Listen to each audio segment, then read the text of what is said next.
Hola, ¿qué tal? Este es el primero de una serie de videos explicativos que se van a subir en esta plataforma digital y con los cuales se piensa abordar diversas patologías que revisten de importancia por ser las principales causas de consulta referentes al sistema gastrointestinal.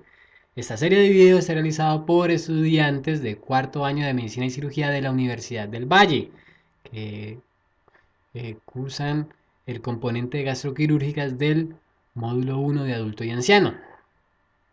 Vamos a iniciar precisamente con esta que es quizás la causa más común de consulta, tanto en Colombia como en el mundo entero. Y debemos de esto entender muy bien cuál es el enfoque que hay que realizar. Y el objetivo de este video también es entender por qué se produce el abdomen agudo. Debemos empezar entonces aclarando que una cosa es el diagnóstico y otra cosa es el síntoma. Abdomen agudo es un diagnóstico final realizado por un doctor. Dolor abdominal es el síntoma que me refiere el paciente. Muchos autores han tratado de delimitar abdomen agudo basándose en lo que es la temporalidad o en la intensidad del dolor. Unos hablan de eh, ese dolor que se presenta en menos de 7 días o 10 días o menos de 6 meses. Sin embargo, por motivos de practicidad es mejor abordar el abdomen agudo como ese dolor abdominal que obliga al paciente a consultar por urgencias. Son muchas las patologías que me están causando eh, dolor abdominal. Sin embargo, los desencadenantes los podemos agrupar en estos cuatro. La isquemia muscular, sustancias químicas que se liberan, mediadores halogénicos, o sea, esos que me producen dolor, o la tracción o la compresión de ligamentos, vasos y mesenterio. Aquí se agrupan eh, las diversas patologías que me pueden explicar ese dolor abdominal. Y podemos clasificar el dolor abdominal dependiendo de la conducta a seguir, si es quirúrgico o no quirúrgico, dependiendo de la fisiopatología que obedece, si es de causa infecciosa, obstructiva, vascular, perforativa, hemorrágica o sistémica, también dependiendo de la localización anatómica en la cual se origina. Hay dolores que también se originan extraabdominalmente. Y podemos también clasificar el dolor dependiendo de la causa, si es traumática o no traumática. El objetivo de esta charla es ahondar sobre el abdomen agudo. Sin embargo, es preciso traer a colación el dolor crónico como ese que es mayor de 6 meses o que persiste aún con la curación del proceso desencadenante. Hay un enfoque bastante atractivo del dolor, dependiendo pues de dónde se originan las señales o si hay estímulo o no, o incluso de si se desplazan o no. Podemos hablar de un dolor somático como ese que se origina predominantemente en la pared abdominal, el dolor visceral como ese que es mediado por la irritación de músculos u órganos intraabdominales, y este dolor visceral es mediado tanto por fibras del sistema nervioso simpático originados en segmentos toracolumbares de la médula y también por fibras parasimpáticas que se originan en segmentos sacros de la médula. El dolor neuropático es aquel dolor que se da sin estímulo, pero que aún así hay activación neural. El dolor psicógeno es ese dolor en el que no hay activación neural, pero aún así el paciente percibe el dolor. Este es propio sobre todo de los trastornos psiquiátricos. El dolor referido es aquel dolor que se manifiesta en otro segmento anatómico diferente, pero que se debe principalmente a que comparte un segmento medular con las aferencias sensoriales del otro segmento anatómico comprometido. Y el dolor irradiado es aquel que sigue el trayecto de un dermatoma.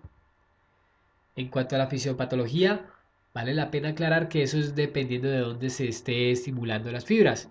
El peritoneo tiene una capa parietal y una capa visceral. Esta capa parietal está inervada por fibras del sistema nervioso somático, fibras A delta que se caracterizan por ser mielinizadas, gruesas, con una conducción rápida y que me dan un dolor localizado. La capa visceral del peritoneo está inervado por fibras del sistema nervioso autónomo, tanto fibras simpáticas como parasimpáticas, de acuerdo a lo que les mencioné anteriormente. Y estas son fibras tipo C que se caracterizan por ser no mielinizadas, lo que indica que el estímulo eléctrico se pierde, son de conducción lenta y son las que me dan ese dolor difuso. Los receptores son aquellos que perciben la señal y generan las aferencias por las cuales se transmiten.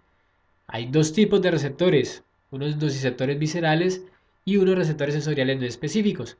Estos nociceptores viscerales trabajan con un umbral alto. Eso significa que se requiere un estímulo lo bastante grande como para poder que se activen. En cambio, los receptores sensoriales trabajan en un umbral bajo. Quiere decir que el estímulo, por muy mínimo que sea, me va a generar señal. Los receptores tienen una función, la sensorial, que es la clásica, la que todos conocemos, pero también tienen una función antidrómica, que quiere decir que en sentido contrario estaría liberando sustancias como la sustancia P o el glutamato, que se ha visto son los que perpetúan el edema y por ende el dolor abdominal. Este es el circuito de dolor visceral. Vemos la fibra tipo C que transmite eh, llegando hacia la asta dorsal. Luego, por el tracto espinotalámico lateral, va a llegar a tálamo y de allí tanto a corteza ipsilateral como contralateral, a la que se está manifestando la señal. Esto es lo que me explica el por qué el dolor visceral es difuso, sordo y no lo podemos localizar muy bien. En cambio, el dolor somático propio de la pared abdominal llega también a la asta dorsal, cursa también por el tracto espinotalámico lateral, pasa a tálamo, pero va a llegar solamente a la corteza contralateral. Esto es lo que me explica el por qué el dolor somático es localizado, bien delimitado. Este es el arco reflejo que me indica el por qué cuando el paciente cursa con una irritación peritoneal produce el típico abdomen en tabla. Los receptores de la pared abdominal conducen al asta dorsal y el asta ventral emite ramas motoras que me van a inervar también los músculos de la pared abdominal y van a contraerse produciendo ese abdomen rígido.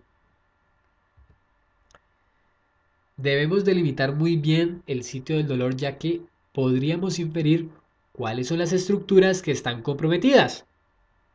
Podemos dividir el abdomen ya sea en 4 cuadrantes o en 9 cuadrantes, dependiendo de cómo nos quede más fácil. Sin embargo, lo que tenemos que tener claro es qué estructuras hay bajo esos cuadrantes y dependiendo si el dolor se manifiesta o no en ese cuadrante, estaríamos pensando en el compromiso de determinado órgano. En cuanto a la modulación del dolor, hay participación del sistema nervioso central y el sistema nervioso periférico. El sistema nervioso central a través del hipotálamo, el mesencéfalo y el bulbo me van a modular la intensidad de ese dolor y este sistema nervioso central aquí tiene una función de doble vía. Eso me indica el por qué incluso cuando no hay estímulo puede percibirse dolor. El sistema nervioso periférico, a través de la liberación de neurotransmisores como la serotonina, el óxido nítrico, la noradrenalina, la histamina, la bradiquinina, prostaglandinas y leucotrienos, me van a modular la señal dolorosa. Debemos entonces realizar una muy buena historia clínica y hacer un muy buen examen físico. Aquí es donde se va a ubicar el pretest que me va a definir el siguiente paso a realizar. Debemos ya en la historia clínica preguntar el paciente en dónde es que siente ese dolor, si lo siente superficial o lo siente profundo. Allí tendríamos pistas de qué es lo que se está dañando, qué es lo que me está ocasionando ese dolor. Debemos inspeccionar y ver si hay cicatrices. Posiblemente en el proceso de la cicatrización un nervio quedó comprometido o en la herida el nervio haberse seccionado y por reparación de este mismo haberse formado un neuroma que me podría explicar incluso ese dolor neuropático. Debemos preguntar muy bien dónde es que se localiza ese dolor. Como les dije anteriormente, dependiendo de la zona, pensamos en un órgano y dependiendo del órgano, pensamos en una patología. Debemos preguntar si es que ese dolor se alivia con las comidas, porque podría darme un indicio de úlcera péptica o reflujo gastroesofágico. Debemos preguntar si ese dolor se da después de las comidas. Las comidas altas en grasas me podrían manifestar con mayor certeza una enfermedad biliar. Eh, el proceso de isquemia también se podría manifestar, realzar después de las comidas, e incluso la intolerancia a la lactosa me podría ocasionar ese dolor abdominal. Cuando sospechamos si el dolor es psicógeno, podríamos estar ante un síndrome de colon irritable.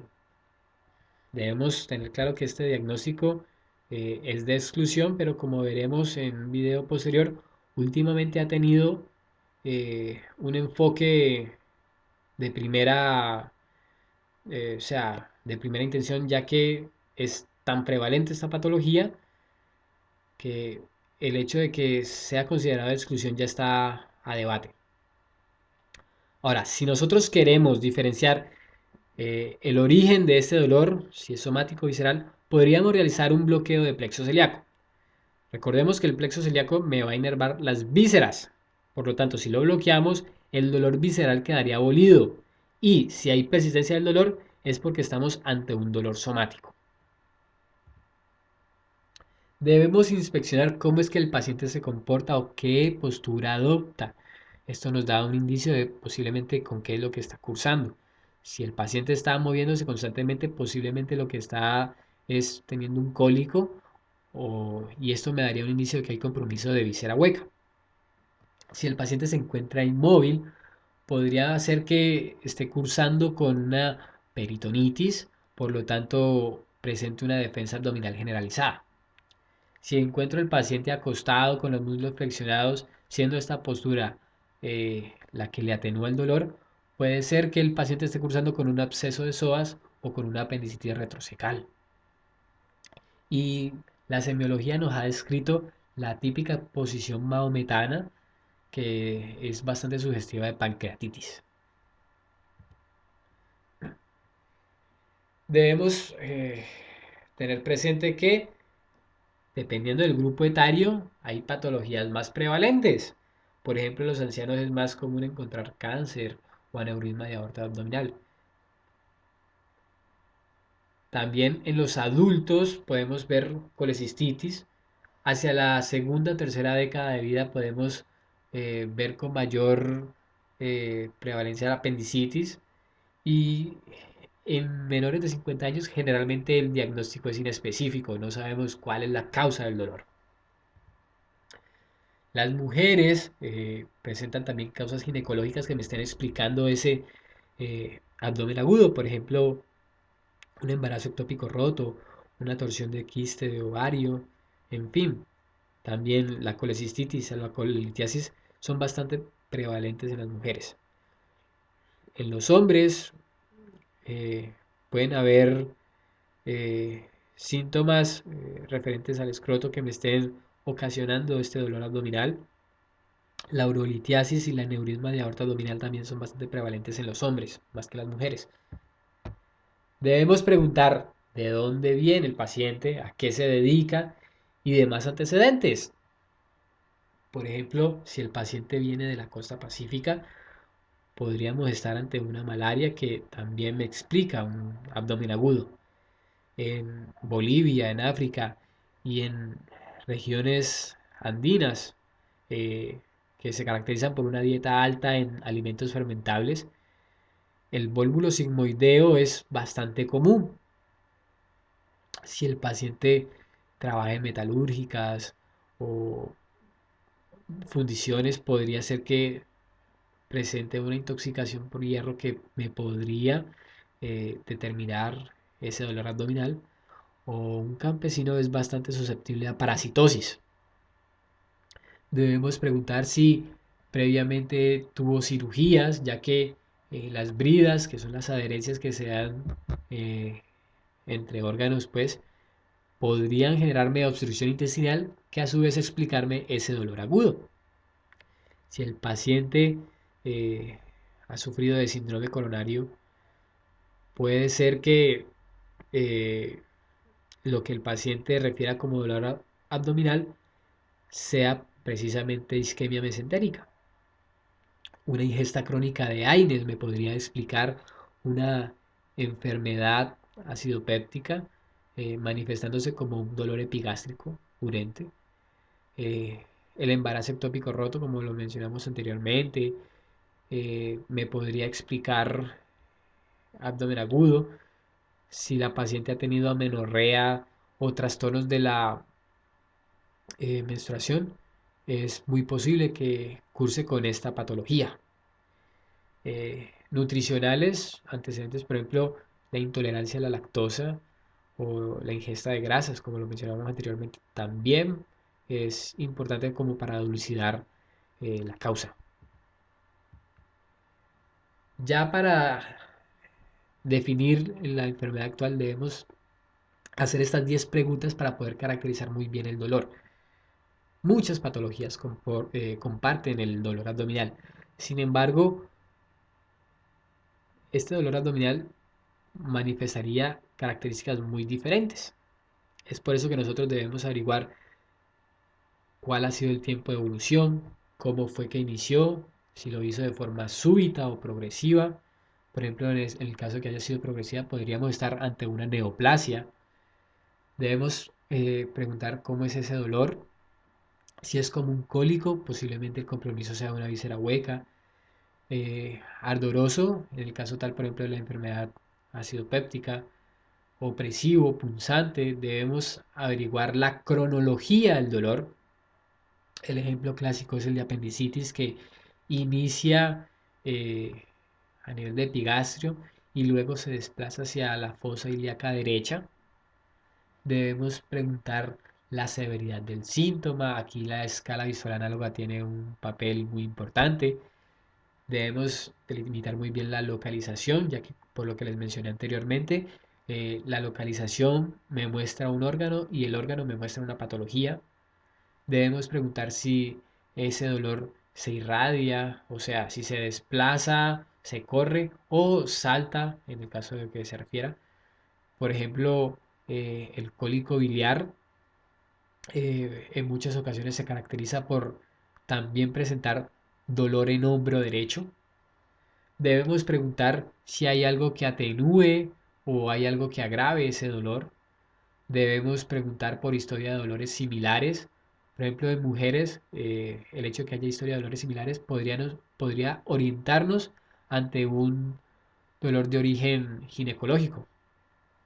Y también debemos preguntar por síntomas asociados. Vemos que los principales síntomas asociados a el dolor abdominal son el vómito, la diarrea, el estreñimiento, la anorexia, la distensión abdominal, fiebre y síntomas respiratorios. Ya sabemos que una infección, una obstrucción, retención de gases, eh, podrían explicarnos el dolor agudo y, y esto lo podemos dilucidar precisamente con estos síntomas asociados. Debemos hacer un muy buen examen físico. Eh, la semiología nos ha descrito que debemos, en este caso, en la evaluación del abdomen, empezar de menos invasivo a más invasivo. ¿Esto por qué? Los ruidos hidroaéreos nos podrían dar indicaciones, dar pistas de posiblemente qué es lo que esté sucediendo. Y si empezamos palpando y percutiendo, podríamos perder esos ruidos hidroaéreos. Entonces, la idea es seguir este examen de menos invasivo a más invasivo con el hecho de preservarlos. Debemos preguntarle al paciente cuál es el área de mayor dolor. Y es precisamente en esa área donde no vamos a empezar. Empezamos por sitios indoloros y tenemos es que distraer al paciente que, que él por un rato no se concentre tanto en el dolor para que el examen, los hallazgos sean más fidedignos. Debemos también aplicar diversas maniobras, ya que son digámoslo así, pretest nos dan bastante orientación sobre qué patología es la que está cursando el paciente.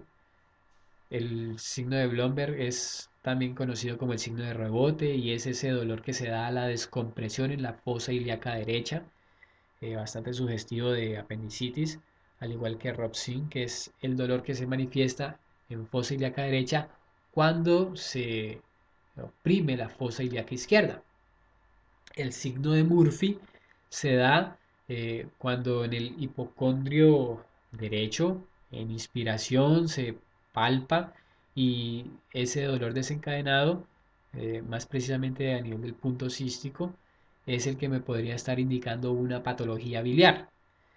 Si al hacer el examen vemos que el paciente presenta un signo de psoas u obturador positivo, podría estar cursando con abscesos en dichos músculos y si percutimos los cuadrantes y se manifiesta dolor, podría ser que el paciente está cursando con una irritación peritoneal. El enfoque diagnóstico es, primero, definir si el paciente está cursando con shock o está estable. Si el paciente está cursando con shock, debemos preguntarnos qué es lo que me está explicando ese shock. Si hay una pérdida de sangre, si hay una sepsis abdominal o una inflamación de manejo no quirúrgico. En caso tal que el shock sea explicado por pérdida de sangre, debemos hacer rápidamente ese diagnóstico, debemos cerciorarnos que de verdad es que hay una hemorragia, debemos controlar esa hemorragia, ya sea por endoscopia o debemos también cerciorarnos la presencia de esa hemorragia por métodos imagenológicos o quirúrgicos y aún así en este último podríamos controlar el sangrado. Si el paciente está cursando posiblemente con una inflamación de manejo no quirúrgico, lo ideal es llevarlo a UCI y darle reanimación. Y si el paciente está cursando con una sepsis abdominal, debemos hacer una rehidratación vigorosa, líquidos isotónicos, debemos monitorear muy bien su presión venosa, debemos poner una sonda vesical para medir la pérdida de líquidos. Debemos dar antibióticos empíricos. Lo ideal es abarcar los microorganismos más comunes en la microbiota gastrointestinal, lo que serían anaerobios y gram negativos. Debemos establecer el diagnóstico de por qué es que el paciente está cursando con una sepsis abdominal y controlarlo, ya sea de forma quirúrgica, eh, por radiología intervencionista o de manera médica. Los que se controlan de forma quirúrgica son la apendicitis o la perforación de algún órgano. Los que se manejan con radiología intervencionista son los abscesos. El drenaje percutáneo de un absceso debe realizarse idealmente guiado mediante TAC. Y los trastornos que tienen manejo médico son la pancreatitis, la enfermedad pélvica inflamatoria y la pielonefritis, por ejemplo. Si el paciente está estable, debemos hacer una muy buena historia clínica, hacer un muy buen examen físico. Dependiendo de la patología que sospechemos, aplicamos los signos que son más asociados a esa patología que nosotros pensamos y esto nos da una probabilidad pretest de si el paciente está o no cursando con la patología que es la que pienso. Si esa probabilidad pretest es bastante alta, doy el tratamiento definitivo sin pensarlo dos veces. Si la probabilidad es bastante dudosa, recurro a la imagen para cerciorarme de que de verdad está cursando con la patología que yo pensaba. Si el pretest me da probabilidad muy baja, debo descartar eso y pensarme otra patología que me cause igualmente ese dolor. La imagenología se hace fundamentalmente dependiendo del cuadrante que yo quiero examinar. El hipocondrio derecho, donde se ubica el hígado y la vesícula, es bastante sensible a lo que es la ecografía de hígado y vías biliares. La región periumbilical, el hipocondrio izquierdo, la fosa ilíaca izquierda y la fosa ilíaca derecha se examina muy bien con una tomografía axial computarizada. En el caso de las mujeres o niños que presentan dolor en la fosa ilíaca derecha, se podría hacer una ecografía de abdomen, esto sobre todo en las mujeres en edad reproductiva. Si el dolor viene de eh, eh, la región pélvica, pues lo que sería eh, genitourinario, podríamos hacer una ecografía transvaginal en el caso de las mujeres o incluso por la paroscopia. Sin embargo, este último es un poco invasivo, entonces preferiblemente hacemos el anterior. ¿Qué es lo que yo busco con la imagenología? Confirmar la sospecha que yo tengo. Se puede hacer una radiografía de abdomen, sin embargo, digamos que este solamente sirve en caso tal de que el paciente tiene una obstrucción intestinal o esté cursando con una urolitiasis, donde yo puedo ver claramente el cálculo.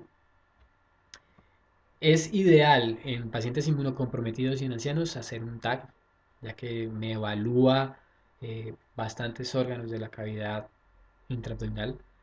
La endoscopia se hace principalmente en abdomen agudo consagrado de vía digestiva, ya sea alta o baja.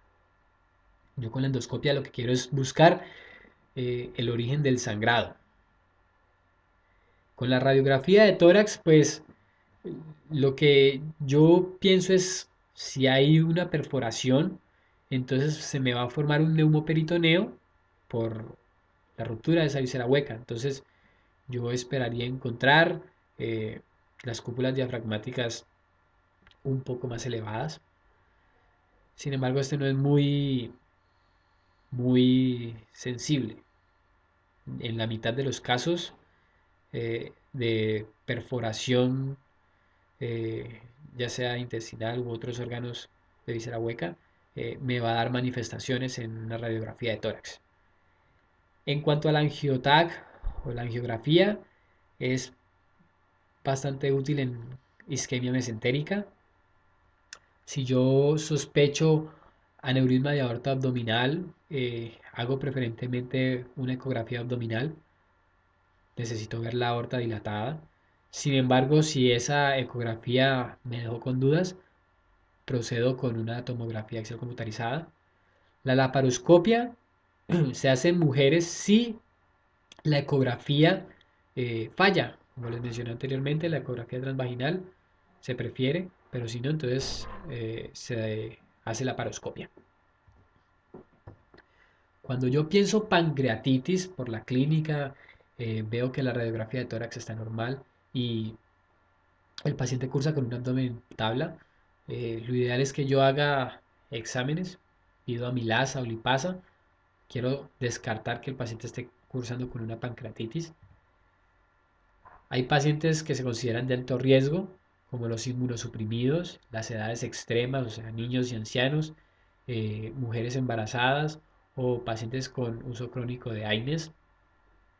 Eh, Aquí la valoración es mucho más difícil, por lo tanto yo requiero la ayuda de un cirujano que me permita delimitar el enfoque a seguir. Existen muchísimas causas de abdomen agudo, por ejemplo la anemia falciforme me podría explicar ese dolor abdominal. Eh, en cuanto a causas cutáneas, la varicela, por ejemplo, eh, en pared abdominal puede ser una radiculopatía lo que esté cursando el paciente que me explique ese dolor abdominal. La sífilis abdominal, la adenitis mesentérica, por ejemplo, una intoxicación por hierro, una urolitiasis, una cetoacidosis diabética, la porfiria aguda intermitente, el lupus eritematoso sistémico, incluso la mordedura de la viuda negra y una migraña abdominal. Todos son bastantes los diagnósticos diferenciales de abdomen agudo. Es precisamente la importancia de una muy buena historia clínica y un muy buen examen físico que me permita orientar a patologías a descartar. En cuanto a lo que llega frecuentemente a consulta, eh, las causas más frecuentes de abdomen agudo, en primer lugar, son los inespecíficos, son los que no se tiene idea de qué es lo que me está generando ese dolor. En segundo lugar, las apendicitis. En tercero, la colelitiasis, las colecistitis, en general la enfermedad biliar. En cuarto lugar, la obstrucción intestinal. En quinto lugar, las mujeres con las enfermedades ginecológicas. En sexto, las enfermedades urológicas, la urolitiasis o una pielonefritis. eh, la úlcera péptica perforada, el cáncer y la diverticulitis. eh, por último, otras causas poco frecuentes. Vemos entonces el enfoque de cuáles son las principales patologías que nosotros debemos manejar, ya que son las que más frecuentemente veremos en consulta.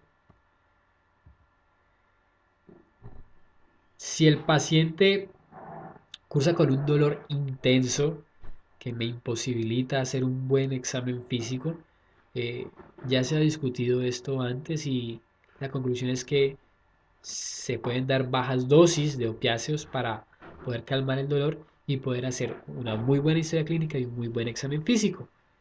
Ya cuando tengamos una historia clínica bastante completa, solicitamos la interconsulta con el cirujano, ya que es el que me va a ayudar a definir si lo que está cursando el paciente es quirúrgico o no quirúrgico. O sea, algo que requiera de atención inmediata. Gracias por prestar atención a este video. Continuamos en este proceso